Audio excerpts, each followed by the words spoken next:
Coming at you from the AO Studios, it's the Fade Route with D and Z. Here are your hosts, D and Z.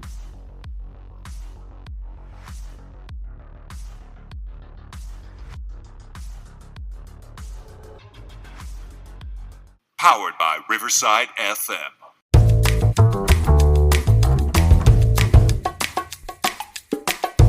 Coming at you live from the AO Studio. Ayo. It's the Fade Route with D and Z. I am D. We've got a great show for you tonight. The Buckeyes are the national champions. The Ravens dropped the ball. And Patrick Mahomes has mastered the art of getting the call. We'll begin today's show with some Hall of Fame news, right? We've got some baseball inductees. CC Sabathia, Ichiro Suzuki, and Billy Wagner will be inducted into the Hall of Fame. Z, do you have any issue with this draft class? Joining Dick Allen and Dave Parker, who were elected on the independent ballot. So, yeah, Is that the players' ballot? Yeah, it's player ballot. Yeah. It's players' ballot. So that's a good class. Like, that's a very, very good class. Allen and Parker, long overdue. You can't argue with CC Sabathia, right? You can't argue with Billy Wagner. You do look at this one thing. This one thing. Who is the guy that looked at Ichiro and said, no, we're going to make him wait? It's like, no, he's not a unanimous Hall of Famer. It's like, you fucking crazy? Yeah. It's like, you should be drug tested. Not only should you be drug tested, you might want to, if it's a Dan Le Batard situation, just take the vote away. Come on now. 3,089 hits, 117 home runs. Yeah, okay. He didn't hit a lot of home runs. That wasn't his job on the Mariners. His job was to be a premier table setter. He could do it. He could. Yeah. Oh, I seen it. Yeah. I seen it. Ichiro's like batting Wade Boggs. practice was a joke. Yeah. Yeah. Batting practice was a joke. Wade Boggs did the same thing. I could hit upper tanks too if I wanted to. If I wanted to, that's my game. I could totally master that. But Ichiro didn't need to. Defensively, excellent. Cannon for an arm. Could steal bases. Yeah, he's just merely... Came close to breaking DiMaggio's streak. Came close. Yes. Yeah, like he is as close to a unanimous Hall of Famer as you can get. So I have no problem with any of these guys. They did finally... All three of these guys exceeded 80%. You only need 75% to get in. All three of these guys were like total no-brainers this year. So that's a good sign if you're on the ballot right now. Because the next two closest players, and I'm not even looking to the class of 26, right? I'm looking to the guys who are on the ballot, who are in striking distance right now. Carlos Beltran, I believe, is at 71%. He can't jump 4% next year.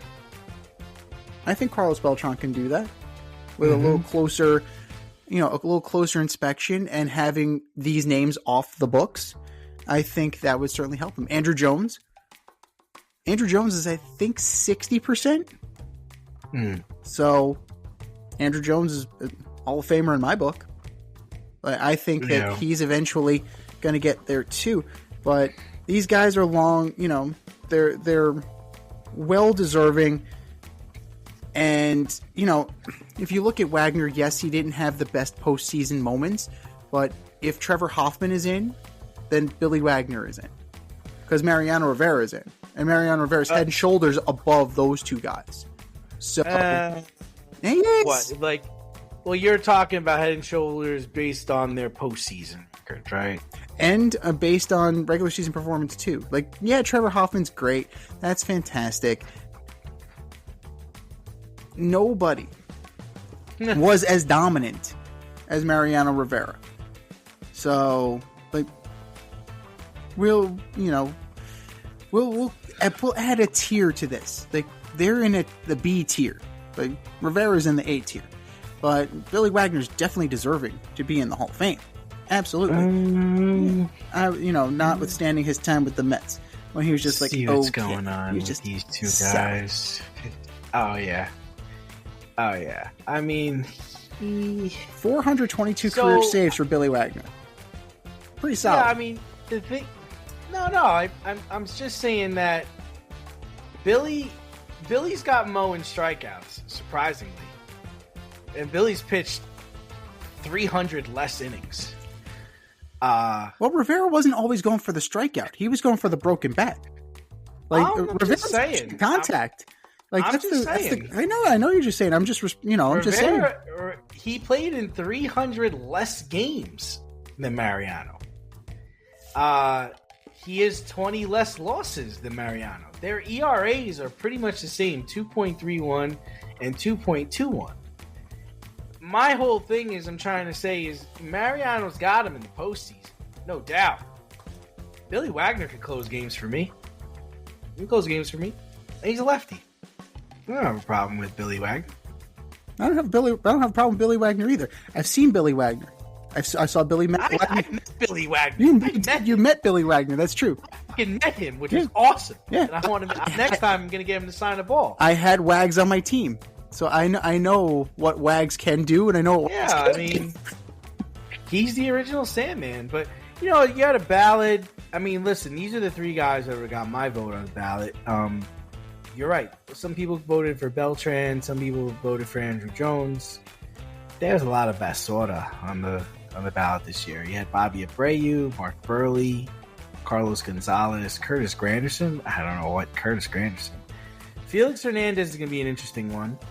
Torrey Hunter, Adam Jones, Ian Kinsler, nope. Russell Martin, nope. No. Brian McCann, nope. No. Dustin Pedroia was another one people were talking about. Pettit was another one people were talking about. Only 27.2%. Hanley Ramirez, nope. Manny Ramirez, that's the whole Fernando Rodney. I don't know. Alex Rodriguez is another one they're talking about. Francisco Rodriguez, he had a pretty long run. Jimmy Rollins, I don't know. Troy no. No. Chase, no. Omar Vizquel, very talented. Oh, and the fucking legendary David Wright. I mean, I don't know. That's going to be, man, that guy. Holy shit. You seen him play third base? Man. And Ben Zobrist. So, I don't know. Those are the three guys that have got my vote. I would have voted for Sabathia, Ichiro, and Billy. So, there are plenty of players on here who are just in the first throw of things, like Chase Utley, 39.8. I expect Chase Utley to go up. I don't know if he's going to reach 75, but I think cases will be made for a guy like Chase Utley. Just for the way he played the game. He played close to the edge, sometimes over. Yeah. And he was a guy you did not want to play against. Very much like Jimmy Rollins. I think Jimmy Rollins will get a closer look. Like, some of the guys, you're absolutely right. Like, Curtis Granderson, nice guy, decent player, decent to good player, had his moments, doesn't ring the bell for me. David Wright is a cautionary tale of what could have been. The batting average for Curtis Granderson alone is not going to get him in. Right. He didn't hit well. No. He didn't hit well. No. Now, Mark Burley's interesting because he's got a perfect game. He's got a no-hitter. He's got creds. So he may get one of those longer looks, and he may eventually get in on a player's ballot sometime in the future. I definitely think he'll be under consideration. So Jason Stark actually wrote an interesting article about how he is not voting for Chase Utley or Dustin Pedroia. He will not vote a second baseman in until Lou Whitaker gets in. Interesting. That's fair. Lou Whitaker was one of the perennial second basemen of the 80s. Yeah, but see, he's good. He's not great, and that's the debate we have all the time. It's like, so Lou Whitaker, 75 WAR, 117 OPS. Right. Chase Utley 64.5 WAR, 117 OPS. Dustin Pedroia 51.9 WAR, 113 OPS. You can't put Chase Utley in unless you put Lou Whitaker in. And if you put Lou Whitaker in, Z, you got to put Don Mattingly in. I mean, this is the problem, right? Is like, if you go and start putting these guys that were really good, it raises the question, well wait a minute. Like, And then if you put Don Mattingly in, you got to put Keith Hernandez in. Yes. The guy who won an MVP award, I believe, with just 9 home runs in a season, which is fucking ridiculous. 1979 co-MVP, yes. Okay. So then if you put him in, well, now you put Dustin Pedroia in, right? Right. And then if you put Dustin Pedroia in, then you're putting Johan Santana. Like, it just goes on and on. This is why it's the Hall of Fame, not the Hall of Very Good, not the Hall of Great. It's the Hall of Fame. He's, unfortunately, as good as Lou Whitaker was, Lou Whitaker doesn't get to go into the Hall of Fame. And it's just, I'm sorry. Just some of these guys, it's just, it's unfortunate, but this is what your Ring of Honor is for. This is what your high school and colleges are for. That's what that's for. It's for those B-level player. I wouldn't say B-level, maybe A- player. Yeah. Like, I think Lou did, win a World Series, but Sure did. he wasn't the best player on that team, right? I would say Alan Trammell was, who just really had a good series, right? Because he wasn't that great of a, even though I think he is a Hall of Famer. He's a solid, dependable player. He eventually became a Hall of Famer. Peter Gammons was on that train for years. But he wasn't lights out. I mean, people weren't going to the ballpark to see Trammell play, and when he played on the road, you know what I mean? Like, right. So it's what it is. But no, this draft class, I think we're in agreement. They did a good job. We're all in on it. Yeah. Now let's look at the notable 2026 first-time Hall of Fame candidates, and let me see. I'm going to test you and see at first blush, yes or no. I have one, potentially one. Let me see what you think. Yeah. Ryan Braun. Ryan Braun? Yeah. Fuck no. Shin-Soo Choo. No. Edwin Encarnacion. Negative. Gio Gonzalez. Who? Alex Gordon. Fuck no. Cole Hamels. Cole Hamels? No. Matt Kemp. No. Howie Kendrick. No. Nick Markakis. No. Daniel Murphy. No. Hunter Pence. No. Rick Porcello. No. Neil Walker. Absolutely not. My one maybe was Cole Hamels. Yeah, I could see that, but no. Well, he got one World Series, right? Yeah. So that really opens things up for your Joneses, your Beltrons, your Utleys. It's okay if we go a year and we don't put anybody in. It's okay. Like we don't have to induct someone every year. Let it be special. Come on. Wait. What are we gonna do? Put Hunter Pence's name next to Tony Gwynn? Like what? What are we doing, man? Like, come on. What was that? In 2020 or 2021 when we didn't induct anybody, and then Craig Biggio got inducted? I think it was 2020, but that was a different scenario. It doesn't. You don't have to. But with all the different ballots, and you also have the Ford Frick Awards, and you have, you have these other eras that you're looking into. Now that we've integrated Negro League statistics, maybe we're going to start looking at Negro League players. So, it tells the story of the game. It does. If you're voted in by your peers, I'm okay with that too. Like, that's fine with me. That's the best, compliment. But don't look for me to vote for you as a spectator or as a fan, as a writer, or anybody in the media. Step outside of your safe area and make a statement without saying much. With FCK Clout Lifestyle Apparel. Embrace the colorful chaos and stay emotionally regulated in their graphic tees, hoodies, snapbacks, accessories, and more. Go to fckclout.com today and check out current season and past season merchandise for men and women. Get it while you can. That's fckclout.com. Check them out today. fckclout.com.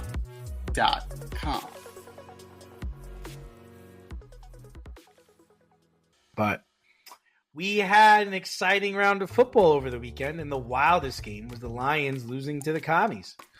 The Lions had 5 turnovers and could not stop rookie quarterback Jaden Daniels and the Commies offense, losing 45-31. Dan Campbell didn't lose the game, but he took all the blame in the press conference. His teary eyes could be seen as early as late in the third quarter when he literally was running out of ideas and running out of answers. Last year, the Lions got to the NFC title game. This year, they lost in the divisional round. In his closing press conference, Dan Campbell said the window is not closing for the Lions. It's still wide open. Z, do you see that window is still wide open? He also lost his offensive coordinator, and we're going to talk about that later. Ben Johnson is going to be the head football coach of the Chicago Bears, so it's something to note. Is it closing? It's certainly not as easy as it was this year, right? This was the best chance they were going to get. They were fucking steamrolling people. How many 50 burgers did they put up this year? Like, they were humming on all cylinders. That defense was they were flying, they were buzzing. And then Aiden Hutchinson got hurt. And then McNeil got hurt. And then Anzalone got hurt, but then Anzalone came back. And then how many members of their secondary got hurt? Yeah, 21 guys on IR. 21 guys on IR. Now, you play who's on your roster, right? That's just the nature of the beast. Football is a game of attrition. But that's a lot. 21 guys on IR. That's not including David Montgomery, who was injured and who returned for the playoffs. So did he even play this past weekend? I don't remember seeing him get the ball. Oh, he didn't do much. He absolutely did. He had 7 carries for 28 yards. So, that's where that was. But stellar. Yeah. Now, credit to Dan Quinn. Credit to Jaden Daniels. Credit to the Commies. They came to play, and they took it from the Lions, right? You had Jared Goff, who was playing like Jared Goff from the Rams, and, multiple turnovers, a pick 6, which it probably should have not been a pick 6 because of that hit, but so the refs kind of didn't help matters with that, but completely out of sorts. They had 12 men on the field on a 4th down. The Lions were completely outclassed. Somebody said they're a Matt Stafford away from winning the Super Bowl. Oh, shit. Trade his ass back. That was funny. Well, Jared Goff probably gets that ball in on 4th down. I'm just saying, if they swapped roles on Sunday, if Stafford was in the game on Saturday and Goff was in the game on Sunday, those respective teams probably win. I don't know. It's tough to throw the ball in the snow. Yeah. No, I think it is closing, man. I do. You're going to be healthier next year, but Packers are the youngest team in the league, right? Yeah. And then you've got to figure out Minnesota was very competitive this year. Ben Johnson's going to the Bears. That offense is going to be better. You would think that the 49ers are going to compete next year. You think the Cardinals are coming back. Your window is closing because it's just going to your competition's going to get better. It's going to get harder. You were steamrolling people this year, and you got hurt. But is that a product of the style? Yeah. Does Dan Campbell need to change who he is? I think he needs to mature as a coach. Can't be crying on the sideline in the third quarter, dude. dude was crying in the third quarter. Like you could see the tears in his eyes because we can't stop them. It's great that we're scoring too, but I don't have an answer. I'm out of players. And I can't believe this is happening. I just cannot believe this is happening right now. So, Aaron, what are we gonna do? Well, I have an interview with the Jets, then I got an interview with the Saints. I had an interview with the Jaguars. I can't help you, buddy. I don't give a shit what you do. I'm getting out of here. And that's the thing is you don't, right? He's losing 2 coordinators. Mm-hmm. I do think it's closing. I do think they might have one more shot at it, but I think, to be honest with you, probably last year was the best opportunity. This year they were out without their best defensive player. I think Jahmyr Gibbs is a big time. I mean, their offense is good. They got big time players, but again, you're gonna keep that hunger. You're gonna keep that tenacity. They're gonna want to get paid. I don't know if you can keep it going. It's a tough division. It's a tough league, and Dan Campbell's got to change his message up, right? You can't do the same thing you did the last 2 years and think you're going to get the same result, right? No, it's not. You got to change it up. You've got to inspire people. You've got to get people on board. I don't know. I think he's a good coach, but is he a great coach? He's a motivator of men, but can only motivate people so much. So yeah, I'm going with its closing. Right. Well, it's an incomplete because we don't know who's replacing Johnson. We don't know who inevitably replaces Aaron Glenn. If they kind of tone things down a little bit and then know how to pace themselves, I think that they can keep the window open. You mentioned the Packers. The Packers are young. I don't see the Packers as much of a threat. We see them. They have a ceiling. The Packers definitely have a ceiling as of right now. The Bears, we'll see what Johnson does. I don't know. I still need to see more from Caleb Williams. Yes, Johnson will probably give them a little bit more offensive creativity. What are they going to be on the defensive side of the ball? I don't know. What's Caleb Williams as a quarterback in this league? So far, he's We'll see what he can do with that. The Vikings settle the quarterback situation. Is it Sam? Is it JJ? Figure that out and then get back to me. The Niners. It's going to be JJ. I think Sam's going to go to the Raiders. So, well, that keeps them in last place. So that's easy. The Niners. But that's okay. But that's okay for the Raiders to finish in last place because next year is the quarterback draft. It's fine. That's what they want. It's fine. Sam will be a bridge. You're in rebuild mode if you're a Raider too. You traded away all your best players. If you want to stay in a rebuild mode, stay with Aiden O'Connell. He'll guarantee the number 1 pick. You want to compete. You can't compete with that guy, even though he's competing. He's trying. He's one of 2 quarterbacks who have beaten the Kansas City Chiefs in the last couple of years. Just fucking nuts. It's absolutely absurd. But sticking with NFC, right? You have the Niners. See, to me, the Niners window is closing. Oh, that window's closed. Yeah. So that's closed. I'm just saying they're going to compete, though. I don't even know if they're going to compete, man. They're going to compete. They're going to compete, especially if Robert Saleh comes back and coaches the defense. Yeah, but they're going to compete. When does McCaffrey get hurt? When does Debo get hurt? When does Ayuk get...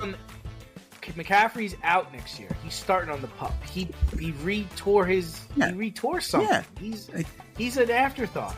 But they're still able to run the ball, and if Robert Saleh comes back, they're going to play defense. I mean, that's the big thing. Is can you stop people? Robert Saleh is the coach of the 49ers defense. Stop people. Stop them. He does. And I believe he's going to have 2 or 3 of those guys still there, like Fred Warner and Ward. Those guys played for him before. So, yeah, I do think defensively they're going to be fine. Offensively, they figure it out. They're a running team anyway, but they're not going to have Ayuk. I wouldn't be surprised if they traded for a wide receiver or they drafted a wide receiver because, let's face it, you can't put Deebo Samuel in the backfield and think he's going to play 16 games. No. You can't do that, man. Yeah. Kittle. I think they move Kittle too because Kittle, I think Kittle's up for a new contract. Yeah. So that team is completely in flux. I don't think they're going to be any good. You're looking at the Rams. The Rams are in flux too. Is Stafford retiring? Are you going to trade Kupp? Retires, but how about they're going to trade Kupp? Absolutely. You trade Kupp to the Steelers. How about that Rams defense? Damn, young guys. Yep. Getting after it, man. That Jared Verse, Byron Young, you got players out there. Maybe they keep Jimmy G, like kind of like a steady Eddie type guy, and you just kind of augment how you do things a little bit if Stafford decides to hang him up. Because you know what, Matthew Stafford is held together with like duct tape and a wish at this point. So that's kind of what's going on with him. The Cardinals, maybe they're better. We'll see. The East, it's the Eagles. It's the Eagles and the Commanders. So, but next year you have to worry, does Jaden Daniels, do the Commanders slip back? Like this year, this was all about everything is new. New owner, new coach, new quarterback. They didn't see you coming. Next year, they're going to see you coming. How do you adjust? Right. And is Cliff Kingsbury going to be there? Is he going to go on? Is he going to have another coordinator? There are lots of question marks. And we're still very much in that time period, but it's hard to say that the Lions don't have a shot at this thing. And at the end of the day, they could absolutely be back on top. Are they going to be 15-2 good? No. No. No. But they'll still be good enough to compete at a high level. Nobody saw 15-2 coming, and if you did, you're lying. So, that's kind of where we are in that. No pun intended. No pun intended. But we didn't give enough credit to the Commanders. Daniels, solid as a rock. Brian Robinson, man, 77 yards, 2 tutties, solid. They didn't do anything spectacular. Nobody had what you would call he didn't have a Saquon Barkley game, right? They didn't have a 200-yard rusher. They didn't have a 100-yard receiver. They just got it done. They just went in there, went into Ford Field, they went to a hostile environment, and they got it done. That's a credit to Dan Quinn. That's a credit to Jaden Daniels. And that's a credit to all those guys on that roster. Now, from that game, let's backtrack a little bit to the Saturday afternoon game. So both of us agreed that Texans KC would have been the worst game of the weekend, and it was. Mostly in part due to the officiating. Probably about 70% due to the officiating. There were two roughing the passer calls that both guys in the booth felt were unnecessary. Troy Aikman said the thing. Troy Aikman was exasperated and said, "Oh, come on." Good for you, Troy. He said the thing. So is Patrick Mahomes doing what every diva quarterback has done before him, or has it gone too far? Listen, I think you have to give him credit. He's taking advantage of the system. Even when he's running out of bounds, he slows down, kind of tries to lean up against the defender that's coming behind him.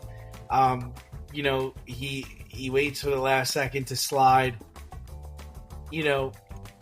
I think he's taking advantage, but it's almost impressive. You have to almost admire him for it. It stinks, but this is what the NFL is now. They protect the quarterback at all costs. It's not very consistent because I think he gets the benefit of the doubt more than anybody else. We saw Stafford get cracked. We saw Jared Goff take a headshot. We saw other quarterbacks this weekend get no call, no love. And this guy, sometimes they're not even hitting him in the head. It just looks that way, and he's getting the call. Two Texans players hit each other, and they got a roughing the passer call. Yes, this is true. So how do you see that and say, "Oh no, roughing the passer"? At no point. And my question to you: at what point does Patrick Mahomes become a runner? At what point is it okay to level his ass? Because Lamar Jackson would have gotten destroyed and they would just scoop him up with a spatula and put him back in the huddle. And the funny thing is in that second roughing the passer penalty, that is a move that Lamar does. He just ducks down, goes down, and usually two guys use their helmet to put him down, and we get up and we do it again. So, the only thing I would say is I don't know. I didn't have a problem with the calls. Well, I texted you when it happened because it's just tough. It's tough to go in there and get to third down and you're coming off the field and then you see this flag and you're like, oh, for fuck's sake. Like, because Will Anderson wasn't even going at him hard. No. He didn't go at him hard. He didn't complete it. He actually pulled himself up, put his hands up, and nope, didn't matter. You hit him. So it's almost like you've got to go in there knowing, okay, we're playing the Chiefs, but we're also playing ourselves, and we're also playing the refs. Yeah. Like, these are the things that you have to go into the game thinking. And it's tough. It's not for everybody. You have to be on your game. You can't be turning the ball over, which I don't think the Texans did. I don't think the Texans turned the ball over. They played actually a very clean game. It's just that, they weren't able to overcome their penalties of roughing the passer. Those are the three egregious moments of the game.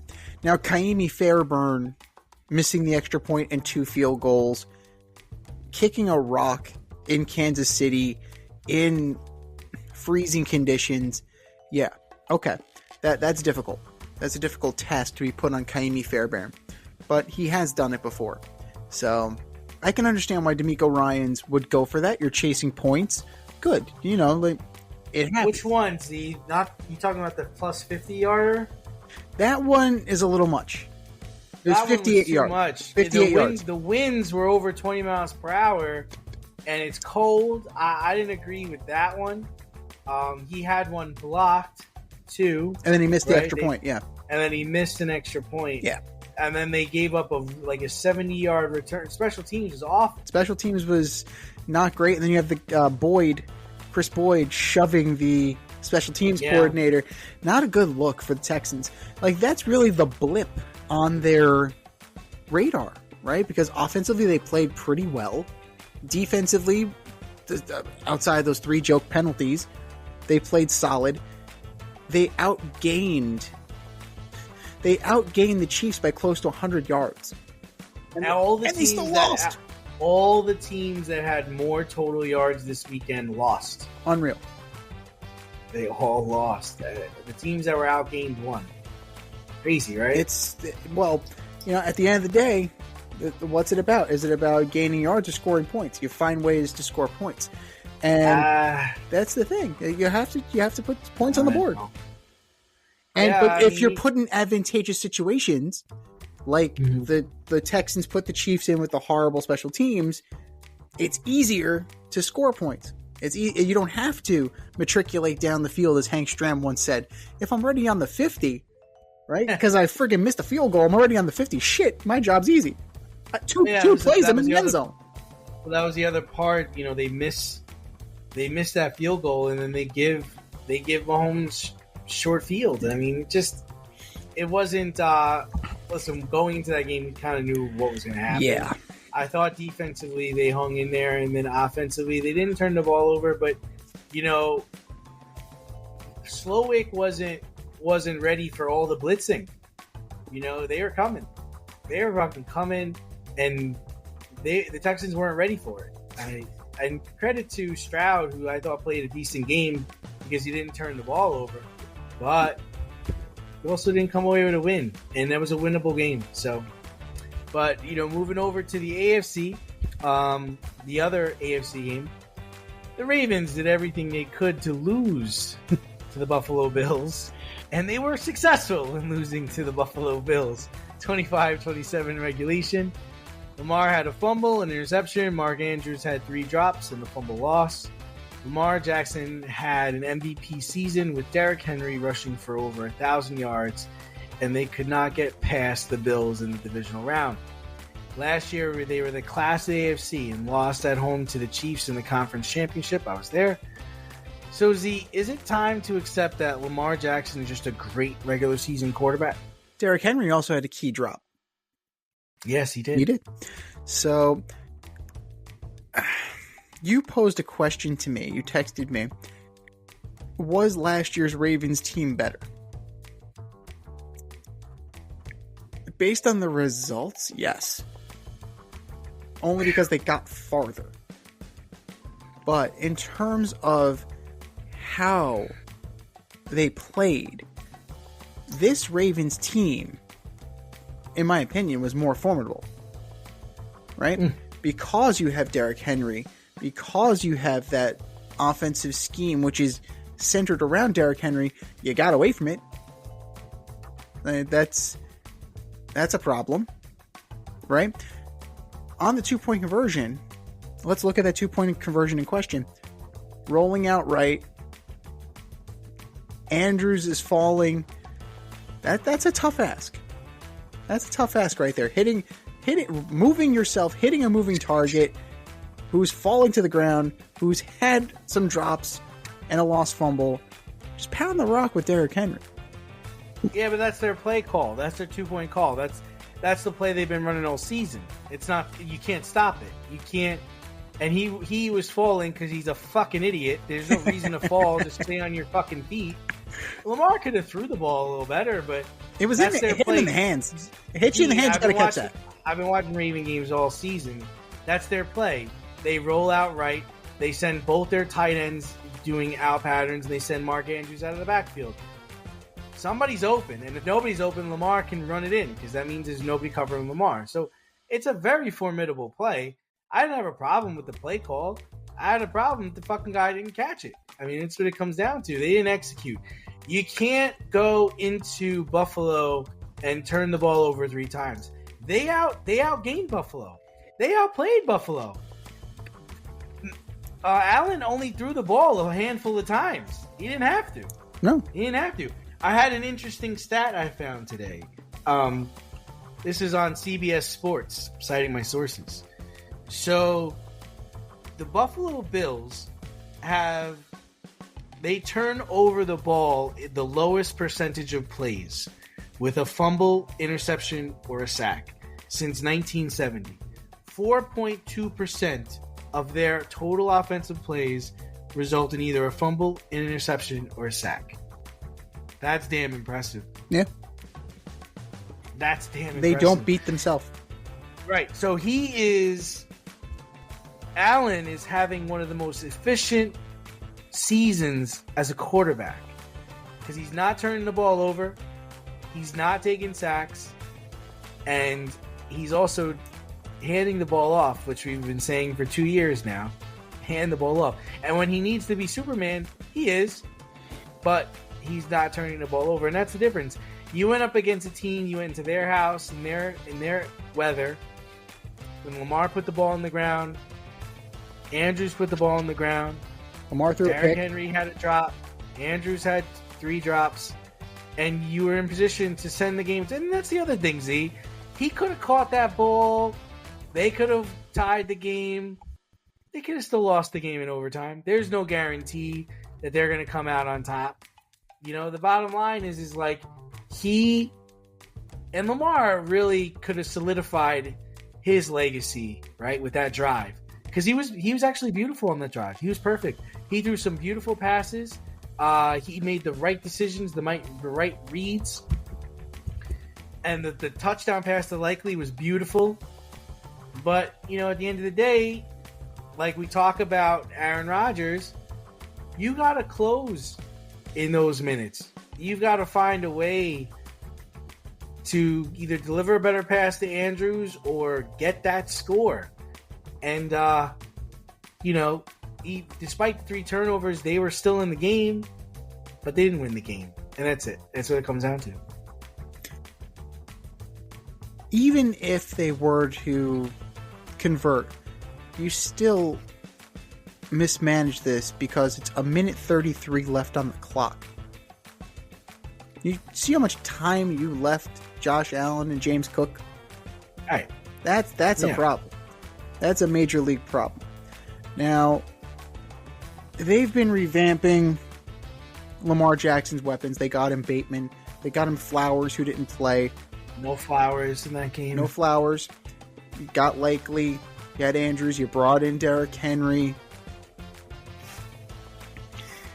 You're starting to run out of the Lamar doesn't have weapons. The group of people who still are on the Lamar doesn't have enough weapons train. You don't have a leg to stand on. And speaking of legs, Lamar's got legs. He can run. Like that's another valuable weapon that he has. So eventually, it's got to come down to what can he realistically do, right? What can Lamar, what system, what scheme, what plays can he run in this time to maximize his moments, to maximize this time that he has? Because like you said, and like we're on record, he's not the best downfield passer, right? He's very much West Coast, like outs, middle of the field.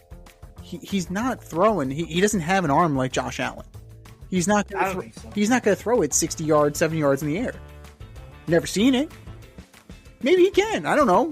And what a complete turnaround for Josh Allen, right? Yeah. I mean, coming out of the draft, Buffalo Bills fans were upset because they were like, man, this kid is a wild thrower, turns over the football, and even the first couple of years in the league, there's a turnover machine. Yeah. Fumbling, interceptions, awful. And somehow, some way, Joe Brady has got him under control. But, I mean, what will that mean for this weekend? I mean, they've already beat Kansas City once, but now you got to go in there. So you got to beat Kansas City for a second time. And, this is what gets us to our next topic here is the championship games are now set with the Chiefs versus the Bills and the Eagles versus the Commies. I mean, we'll do our picks later, but which game is more appealing to you? Which game are you looking forward to watching? Well, let's see. I'm going to hate watch Commies Eagles. I'm just going to hate watch it. It's like the Commies have my quarterback and the Eagles have my running back. Like that's what I'm going to, like, motherfuckers. Like, I'm just going to be mumbling motherfucker at the TV. So there's that. The AFC title game, I think, is going to be a better football game. I think from, like, in terms of X's and O's, presentation, like the stakes of it all, like at the end of the day, in the NFC, you have a 2 seed against a 6 seed. So take that for what it's worth. Here is 1 versus 2. This is exactly what you were hoping for. Now you got Josh Allen. You have the underlying storyline of can they slay the dragon? Can they move on to the Super Bowl? Can they ascend to where people think they should be? Considering the fact that at the beginning of the year, like, we couldn't identify their players if they were wearing their own jerseys. Like, that's kind of where we were. You lose Stephon Diggs, you lose Gabe Davis, and then you're in the AFC title game. That's pretty impressive. That's a good job by McDermott. It's a good job by Brandon Beane. It's a good job by the players. I really want to see Buffalo go toe-to-toe with Kansas City. I want Buffalo to go and not be afraid. I want Buffalo to go and be themselves, be the team that they can be. Because if they go in there expecting to get hosed by the refs, if they go in expecting to, just play hard against Kansas City and whatever happens, they're going to get smoked. Right? They can't be overly effusive. I want to liken this to when the Jets went to play the Steelers in the AFC title game. Rex Ryan went out of his way to kiss the Steelers' ass. And then what happened? They got their asses kicked. So, keep it civil, but you can't go in thinking you're that undermatched, because you're not. And you already knocked them off in the regular season. Commies, Eagles, third time division. You know how it goes. We've said that a million times. Eventually, the answers will be there. Like, what do they have left? That's the question. That's what you're looking for when you're looking at the NFC title game. It's like, what are they going to have for the other team that they haven't seen yet? Because it's third time around. Bills Chiefs is going to be a slugfest, and that's the one that I got my popcorn for, and that's the one that I'm going to be watching intently.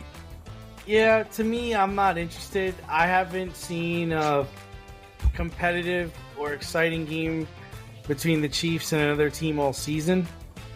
So I'm more interested in seeing the Eagles against the Commies. It's a division game, so these guys know each other really well. This is I-95. This is the third time they're facing each other this year. Dan Quinn's a damn good coach. I really want to see what he's cooking up to try to stop Jalen Hurts, A.J. Brown, and Saquon Barkley. My guess is that he is going to take away Saquon Barkley and make Jalen Hurts pass the football and try to frustrate A.J. Brown and make them go to the more slender receiver in Smith. That would be what I would think he would do. And then offensively, I think he's going to tell Cliff Kingsbury, let the kid rip. Let it rip. Rip. We're gonna throw the fucking ball all over the field. And if they beat us, they beat us. But we're going to just throw the ball all over this damn field and try to score like over 30 points. I think Dan Quinn's a better coach than Nick Sirianni. And I think the Eagles actually have the better players. And I do think they are probably the better team. But Jaden Daniels, he could just be special right now. And I think it's a high-scoring game. And I think it comes down to Dan Quinn stopping Jalen Hurts and the Eagles at the end. And I think that's what it'll come down to if the Commies were to win the game. Now, and let's talk about this, because the Eagles are damn lucky to be in this game. They are damn lucky. If Matthew Stafford wears a fucking glove, the Rams are probably in the championship game. But listen, hats off to Matt Stafford. For him, I mean, he really played a hell of a game. He played a hell of a game. The throw to Puka Nacua on fourth down. Unbelievable pass and unbelievable catch. Mm-hmm. My God, what a throw. And I do think, there was some holding on that last play that, kind of made it impossible for him to throw the ball to Kieran Williams. But I think we both talked in live time. We didn't really care for the play calling on that last drive. Yeah. They had 3rd and 2. Just run the fucking ball, man. Just run the ball, man. But he is a tinier running back. I kind of get that, but it was the Rams played a lot better than I thought they were going to play. I thought they were going to come into Philly and get their ass handed to them. And there were at times when you were like, man, this is over. But the Rams kept coming back. Well, how many times? Stafford throwing the rock, man. Baum with the strip. Jalen Carter with the strip. But, Matthew Stafford definitely had some ball security problems. Kyron Williams lost one, too. So the weather definitely played its role. And for a West Coast team to come east and deal with the elements the way they did was extremely impressive. And even Matthew Stafford played Detroit. They play in a dome, people. So Matthew Stafford is not used to playing in elements like this. Oh, he is. Come on. He played even though he did play in a dome, he had to go outdoors to play Green Bay. He had to go outdoors to play Chicago. And he had trash games. The man's been tested. It's not his first time doing it. I mean, he had a real chance to create a little legend for himself if he was able to go there and beat them. And, man, he was really 2 plays away from doing it. He was. And the play where they ruled Cooper Kupp out of bounds when he slid, they could have kept the clock running on that because he did slide in bounds, and he just skidded because it's snow and it's slippery. So it was the ref's discretion. They probably should have kept the clock running on that. But Sean McVay, like, come on now, you had ample time, and yes, you didn't have any timeouts left, but you can force the issue and force the Eagles to call timeout, right? You put the pressure on.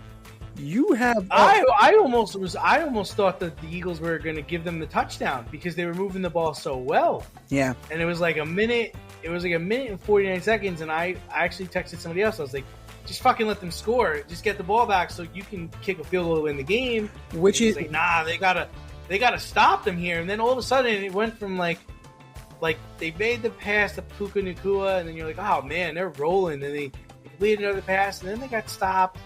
And they got stopped again. And you're like, oh fuck, it's fourth down. Are they gonna really? Is this really gonna fall apart here? Yeah. So yeah, it's just very questionable calls, and I don't want to say a lack of situational awareness because Sean McVay has won a Super Bowl, so like he's very aware. But it could have been run better because the Eagles were there to be had, and you let them off the hook. You absolutely let them off the hook. But, that Rams defense was balling. They were flying around. They were stopping people. Now, what takeaways can you, as the commies, what can you extract from that, right? Because Saquon was the entire offense. Take him away. Yeah, that's it. Take him away, and we'll live. We will live with a 300-yard pass game from Jalen Hurts. We'll live with that if he can do it. Yeah, sure. We'll win a shootout. We'll live with a shootout. But we are not going to let this guy run for 200 yards. We are going to take him away and force them to throw the ball in the cold in Philadelphia. And if they beat us, they beat us. They're going to beat us doing what they don't do best. Right. That's the Dan Quinn way. And I think that's what we're going to see. You neutralize the tush push. You neutralize Saquon Barkley. I don't know if they're even going to be tush pushing because he's got a head injury. He's still beat up. They'd started to do the direct snap to Barkley. So that one is definitely, maybe they got something special. Like I said before, it is their third time meeting. So if you got something they haven't seen yet, now would be the time to do it. Like kind of almost Dan Quinn against Cliff Kingsbury. Dan Quinn, I gotta say, Dan Quinn and Cliff Kingsbury against Nick Sirianni and Kellen Moore. Kellen Moore, a future head coach of the Dallas Cowboys. Kellen Moore. I think he's going to get his interview. But the coaching advantage is definitely on the commies. Sirianni's more likely to get into a fight with his own fans than outcoach Dan Quinn. When owning a home, it's important to have heating and cooling professional available when things go wrong. Air Care Technicians is a veteran-owned HVAC company servicing the Westchester area. They are licensed to service, repair, maintenance, and replace all HVAC units. If your unit is not running properly or you would like to improve the air quality in your home, contact Air Care Technicians for a free quote. They offer same-day and emergency services for all of your needs. You can reach them at 914-315-1547. Air Care Technicians, 914-315-1547. So, the Ohio State Buckeyes are the national champions, finally, on January 21st. It's finally over. The Buckeyes beat the Irish 34-23 in what looks like a close game, but it really wasn't. At what point the quote-unquote game was 31-7. Did the Buckeyes win the national championship, or did they win the college football playoff? Because is there a difference? Well, let's see. I mean, who would you... What would that be, though? Was there any...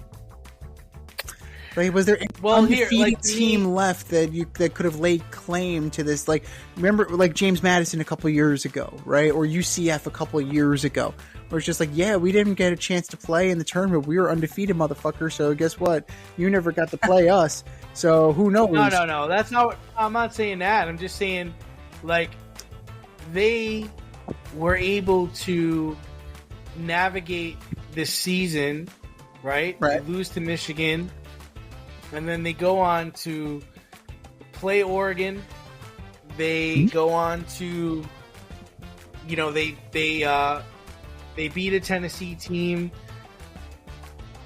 They navigate the college football playoff, and that's why they're left standing.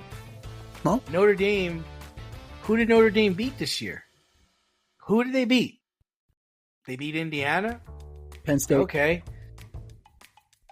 Penn State? Yeah. Okay. Ohio State arguably beat 6 teams that were top 10. Like, they just had the stamina and they had the wherewithal to get through the college football playoff.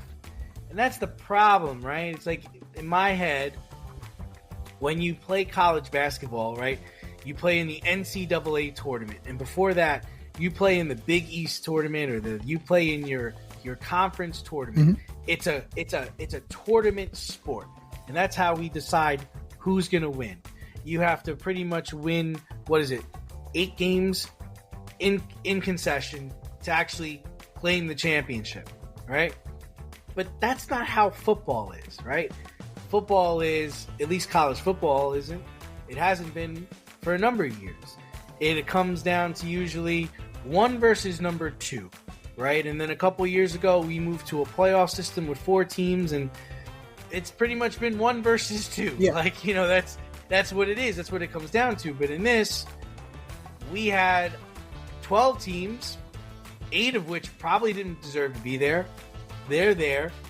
And of those 8 teams, 7 winds up playing 8, right? Isn't that what we got? Or we got 6 playing 7, something like that. 7 playing, it was 7 playing 8 in the tournament. Like, that was their tournament seeding. But if you look at the overall, I think Ohio State was number 2 in the country? Notre Dame was number 4. I'm pretty sure. So if we're looking at that, I think it's a little bit clearer. And, you know, it definitely, it seems more of like an attrition, a battle of attrition. I think a game between Oregon and Boise State would have been much more entertaining. I watched spots of the game. I didn't watch the whole game because I didn't need to watch the whole game. It's the Buckeyes of Ohio State against Notre Dame, who didn't beat anybody. They didn't play anyone. The fucking team lost to Northern Illinois in the 2nd or 3rd game of the season at home. In what universe are they going to take on Big Ten Ohio State in a national championship game and beat them by any margin? We saw this shit happen a couple years ago, probably more than a couple years ago, when Alabama played Notre Dame and fucking throttled them. They beat Brian Kelly so bad he developed a Southern accent. Right. So, you know, I think the committee got what they wanted, because you got Notre Dame, you know, and you got Ohio State in a national championship game. I think they would have preferred Ohio State, Georgia. But hey, you know, Ohio State, Georgia with Georgia's quarterback. Yes. I think, but not with right. No. I think they would have preferred a healthy Carson Beck and Georgia. So you have the SEC, and then you have the Big Ten. But it's just like, I got through watching professional football over the weekend, and I just didn't give a shit about the national championship game. And I kind of just penciled in Ohio State. And I had to put my kids to bed and do some fatherly things. And it was 21-7. And I was like, all right, this is over. There ain't no comeback. The Irish aren't coming back in this game. And yeah, they made a little rally, but the game was already over. It was already 31-7. Like, it was a wrap. Like, it wasn't entertaining unless you are from the Big Ten or love Notre Dame for some weird reason. It wasn't entertaining. It wasn't a good game. Ryan Day's a really good coach, and his team did what they were supposed to do. They took out the trash. I mean, it's hard to say that Notre Dame is trash. It's hard to say that. Overall, like, they did finish the season as the 5th ranked team in the entire nation. So they handle business. So, Z, are they the 5th team in the entire nation? In your opinion? Well, who are they? I don't see why. I don't think you put them as top 5. That's fine. You don't think that Texas would have beat the brakes off of Notre Dame? Okay, so that's 1. So who you're putting? Oregon, who lost.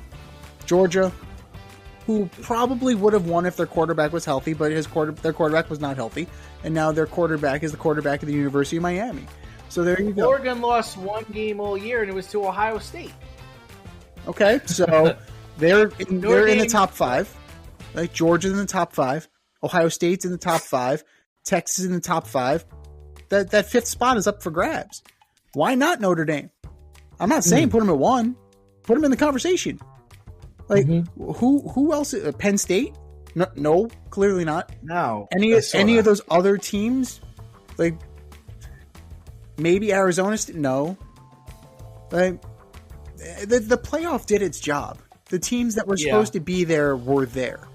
Now, some luck and a little bit of, health, and if they iron out the kinks of it, it could be better.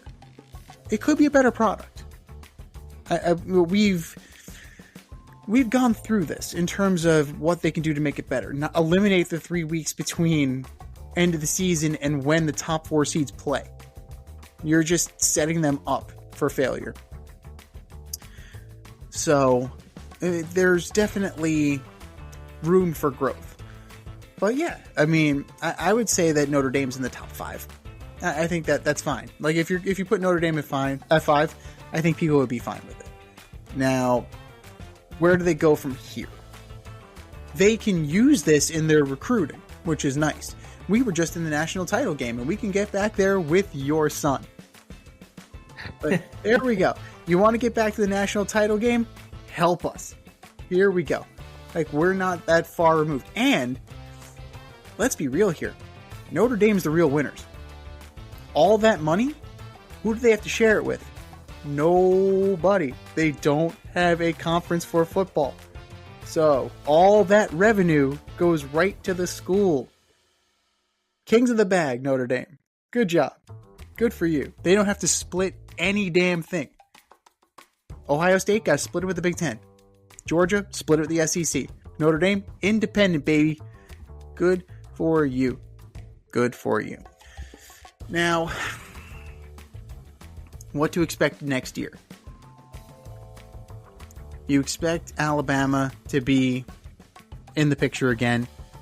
So maybe Tennessee's out, or Boise State, or one of the lesser, SMU.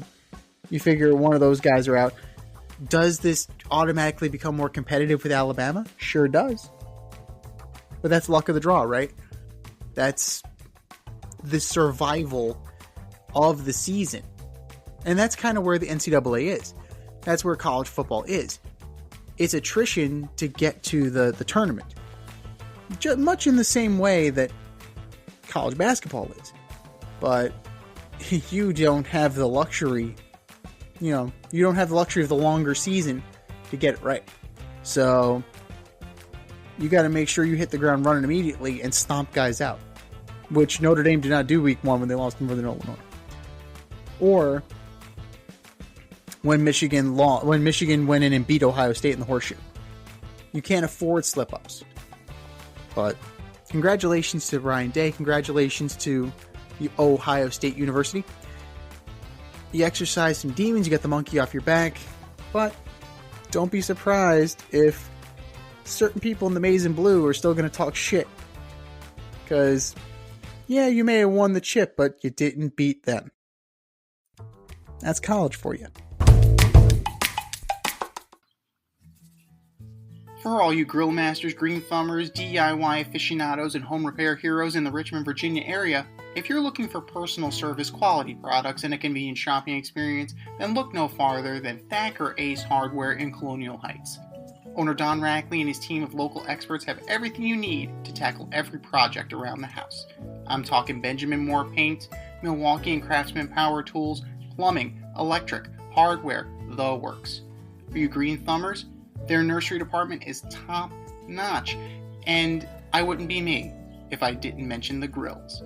They have Weber, Blackstone, Big Green Egg, Traeger. I want one of everything.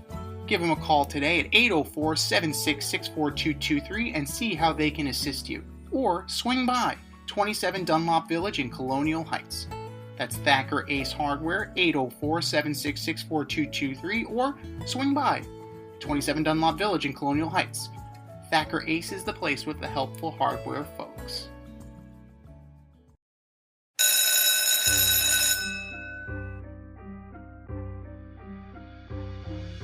Time to put some grades in. Welcome to the classroom.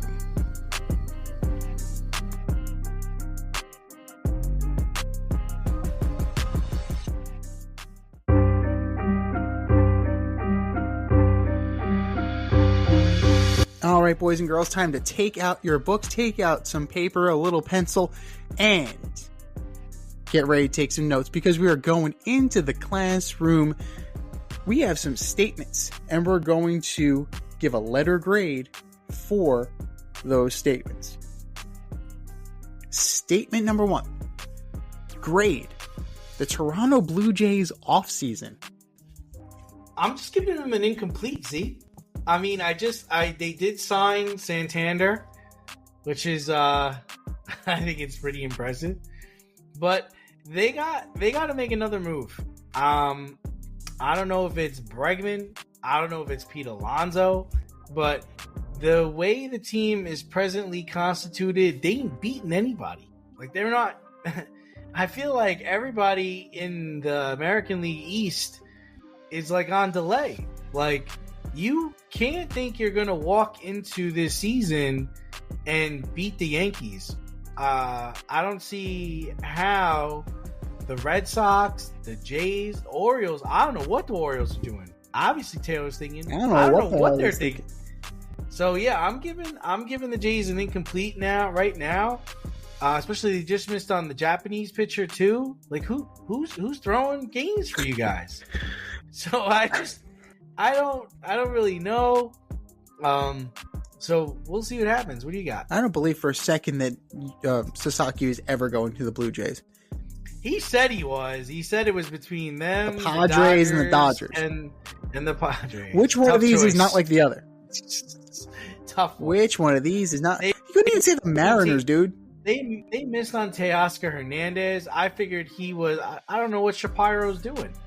I don't know what that would have been I think that would have been a clutch signing if you went and got Teoscar Hernandez. Like, all right, he's playing left. We got Vlad G.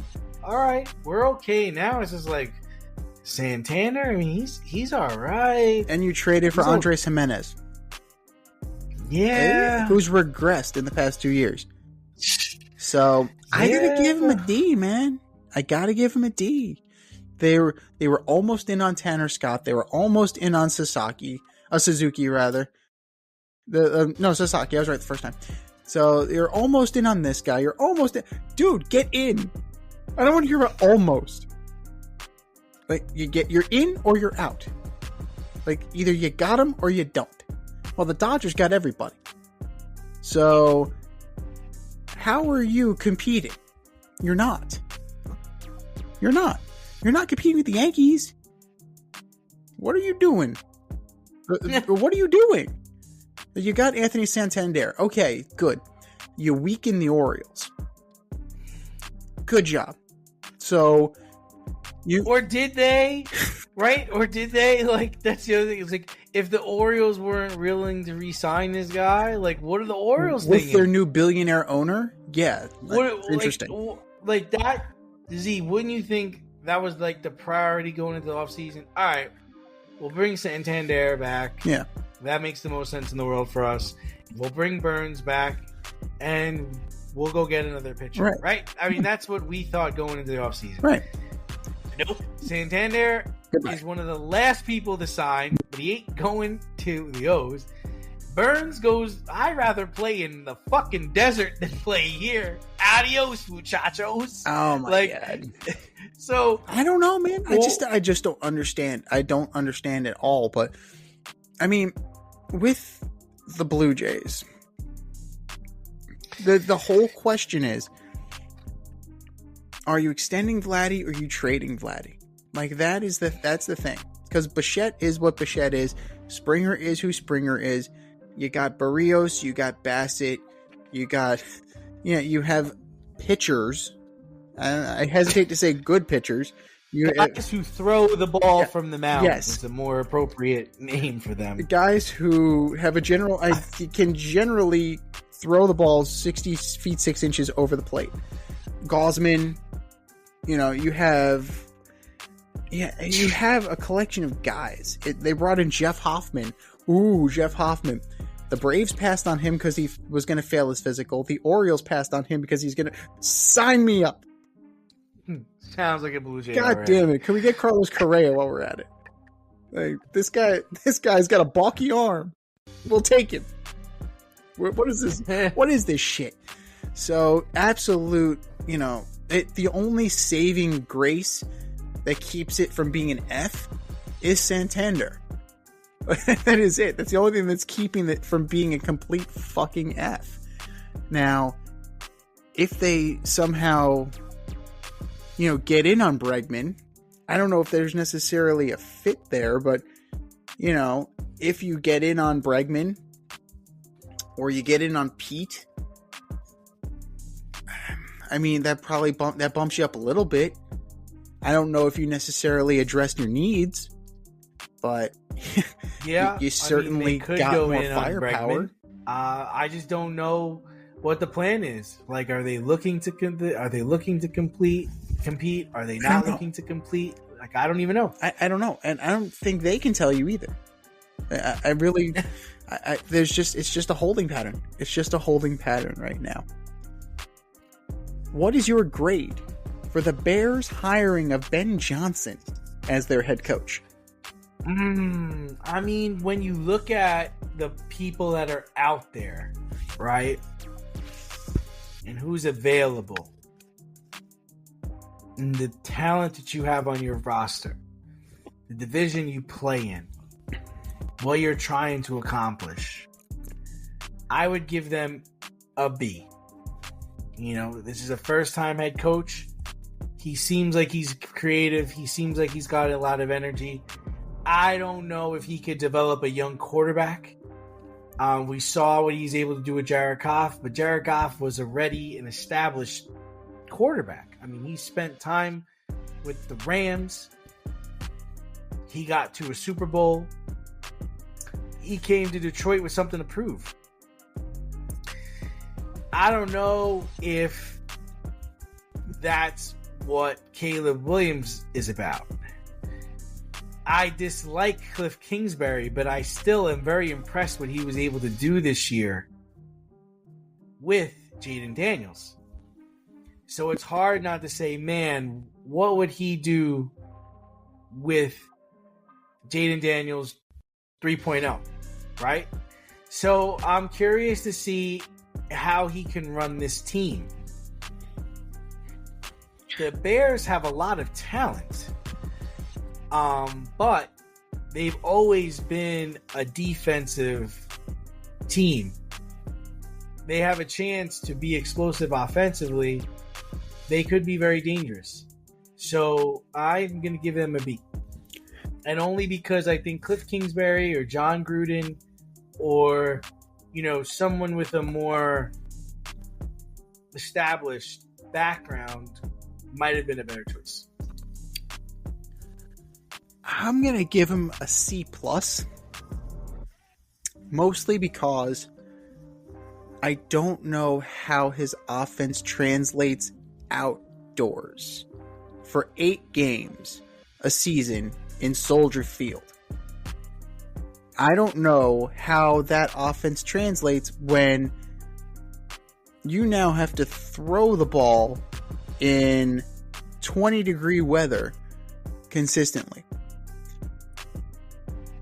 Caleb Williams, jury's out. You know, when you look at the numbers, he had a pretty good year, right? 20 touchdowns, 6 picks. Pretty darn good.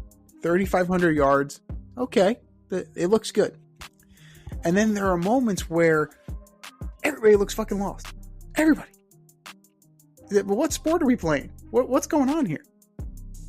So, as creative as Ben Johnson is, I just don't know. I need to see it in that environment. And you don't have St. Brown. You don't have Jamison Williams. You're not going to have Sam Laporta. Yes, you're going to have players. But the players that you have in Chicago compared to the players you have in Detroit aren't as... They're not as good. Keenan Allen's best days are behind him. Right, for example. So, how are you gonna infuse this team with talent to get you back up to the talent level in Detroit? Yes, you have Roma Dunze. What else can you get in there? Right? You're going to have to draft and develop players. If you can hit on a free agent wide receiver, if you trade for a wide receiver, that could be very interesting. Now, I would also like to see who he brings in as his defensive coordinator. From what I understand, he's really like working the phones, bringing in a solid staff. I gotta see who that guy is. Chicago has a reputation for being a defensive town. Like, it's all fine and dandy if you up the offense, but if you're suddenly like not at the defensive standard, you're going to be called to task. It's kind of like the Steelers in that regard. The Steelers have a certain standard they need to uphold. And anything that deviates from that gets called into question. So, Ben Johnson definitely has his work cut out for him. The good thing is that Eberflus was so bad that you can only go up. So, good for you. We'll see. We will definitely see. But, I mean, just in terms of potential, you give him a C+. Those are our grades. What are yours? Hit us up, faderoutemail@gmail.com. Slide in our DMs on IG at faderoutepodcast. Drop us a line on X at faderoutednz and let us know your grades for these segments. But for now, class dismissed. Your favorite podcast has its own merch line now. Go to the Fade Store with DNZ.com today and check out our releases in apparel, accessories, drinkware, and more. Ever wanted an Alleged Superstar t-shirt? We got those. You want some yoga pants? We got those too. And we're not done yet. We have a lot of exciting collaborations and new products on the way. But check out what we have now at the Fade Store with DNZ.com. That's the Fade Store with DNZ.com.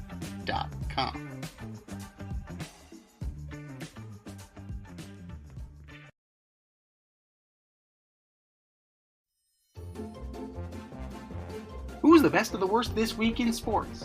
The Fade Store presents the Alleged Superstar of the Week Award.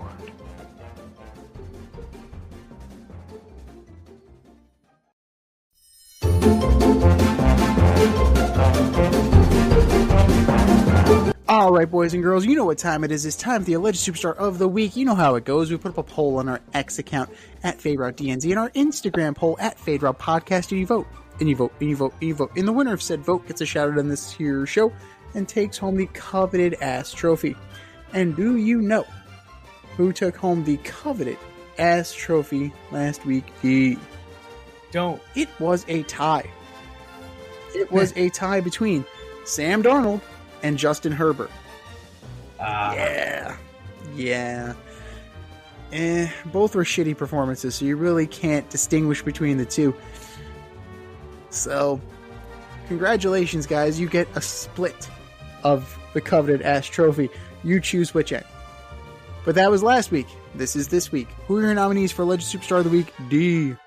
All right, so first up, I've got tight end on the Baltimore Ravens, Mark Andrews, likely to take Travis Kelce's spot in the Pro Bowl. He had 3 drops and a fumble in the divisional round of the playoffs. One of those drops was the potential game-tying 2-point conversion. Mark Andrews, you are my alleged superstar of the week. Number 2, I've got quarterback of the Baltimore Ravens, Lamar Jackson. 1 fumble and 1 interception in a divisional game against the Bills. 7 postseason losses when favored. Unable to win consecutive playoff games, but seems to win MVPs with ease. Lamar Jackson, you are my alleged superstar of the week. And last but not least, the Golden State Warriors getting blowed out by Boston yesterday on your home floor. It is time to blow it up. Golden State Warriors, you are my alleged superstars of the week. What do you got, Zeke? I mean, you can't argue with that. You can't argue with any of them. Basura. Complete and utter trash. I'm going to start with the Detroit Lions.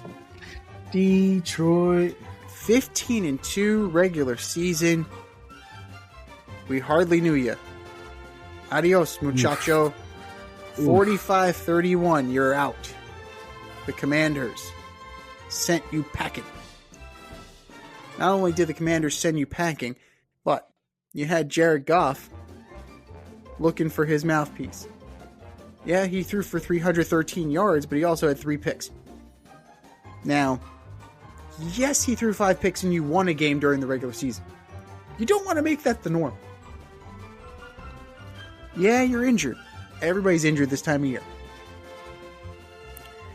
The commies came in to your house, the biggest game in the history of your franchise, right, where the expectations were the highest, and you spit the bit. Completely spit the bit. And the irony of it all, Dan Campbell, Kevin O'Connell, they shared that moment. We'll see you in 2 weeks. Dan Campbell knew something we didn't. Apparently, he had reservations for a flight to Cancun. So, good job there, coach. Detroit Lions, you are my alleged superstar of the week. Number 2, NFL officials. How many flags are you going to call in favor of Patrick Mahomes? It's starting to get absurd. It's getting to the point where announcers are openly talking about it. Former players are openly talking about it on social media. Former players are talking about it on television. It's the thing. People are saying the thing out loud. That's a problem. You're calling way too much attention to yourself. That's a major issue.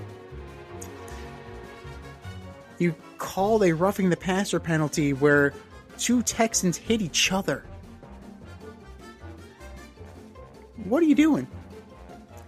And the third play where Mahomes just kind of like slows down, starts juking and hoping that, he can draw contact. The NFL Competition Committee really needs to look into this. And, is it possible that is offensive unsportsmanlike conduct? Like something like that. Because the defense is already at a disadvantage. They don't need to be further at a disadvantage. So that might be something to consider. But egregiously bad calls at the worst possible time. NFL refs, you are my alleged superstar of the week. And then, last but not least, the Toronto Blue Jays. Oh, we were in on Roki Sasaki, were you? Oh, we're in on this guy, were you? You finally got your guy, apparently, Anthony Santander, but you're the perennial bridesmaid this year. In free agency. You're linked to all these players. And I think you're talking to Alex Bregman now. Are you going to get anything done? The American League East is not such a two-horse race that you can't get in on this. But no, I don't know what you're doing. Obviously, Taylor thinking, I don't know what the hell he's thinking. But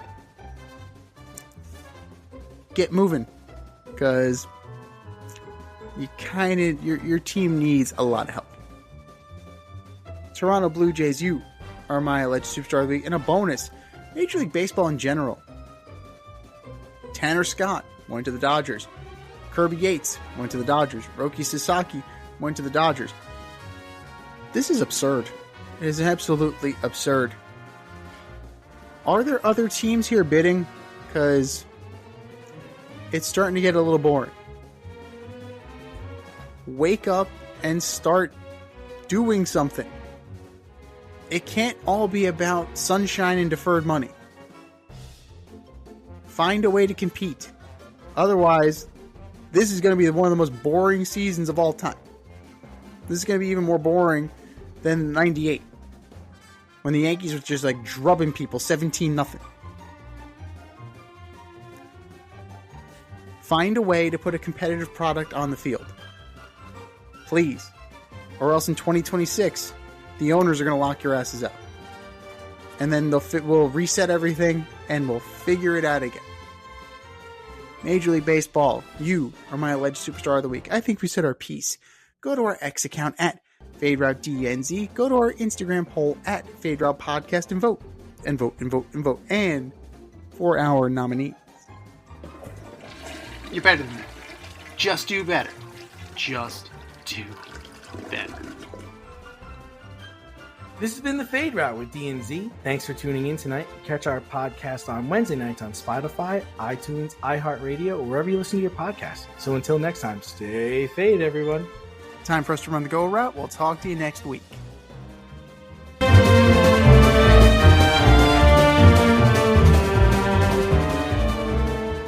Thanks for listening to this episode of our podcast. If you liked what you heard and you want to hear more, be sure to like and subscribe on your favorite podcast platform. Leave us a review, rate us 5 stars, turn on subscription notifications, and share on social media. Tell your friends and spread the word.